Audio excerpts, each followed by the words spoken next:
এই ধারা অনুযায়ী যা আছে সর্বোচ্চ সাজা ফাঁসি আছে, মানে ক্যাপিটাল পানিশমেন্ট, যেটা মৃত্যুদণ্ড সেটা রয়েছে।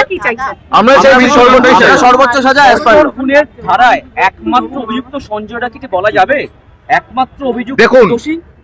আপাতত প্রিলিমিনারি চার্জশিট জমা পড়েছে, supplementary chargesheet is yet to come, further investigation is still pending, যেটা সিবিআই এর তরফ থেকেও বক্তব্য এবং আমাদেরও বক্তব্য আগামী দিনে যাতে এই সাপ্লিমেন্টারি চার্জশিট দেওয়ার আগে যাতে সম্পূর্ণভাবে সঠিকভাবে তদন্ত হয় এবং যে বা যারা এই ঘটনার সঙ্গে যুক্ত তাদের নাম যেন সামনে চলে আসে এবং আসার পর আমরা এটাই প্রার্থনা করব, মানে জজ সাহেবের কাছে প্রার্থনা করব তাদেরকে সর্বোচ্চ সাজা দেওয়া। তার কারণ এই যেই ঘটনাটা ঘটেছে, যেইভাবে নির্যাতিতার মৃত্যু হয়েছে, সেটাতে শুধুমাত্র তার শারীরিক মৃত্যু ঘটেনি, তার আত্মাকেও হত্যা করা হয়েছে।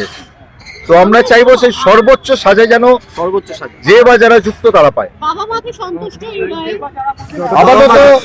আপাতত তো সঞ্জয় রায় কে আনা হয়েছে, সঞ্জয় রায় যে ঘটনার সঙ্গে যুক্ত এবং তার যে নলেজ আছে সেইটা পুরোপুরি কোর্টেতে উঠে এসছে এবং যে কোনো ঘটনার সঙ্গে যুক্ত থাকবে এবং যার নলেজ থাকবে সে সমানভাবে দায়ী এবং সে ডেফিনেটলি ঘটনার সঙ্গে যুক্ত।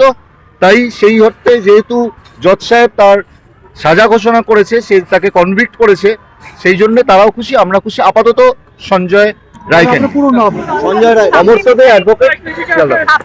Rajdeep Haldar, advocate, Sealdah court.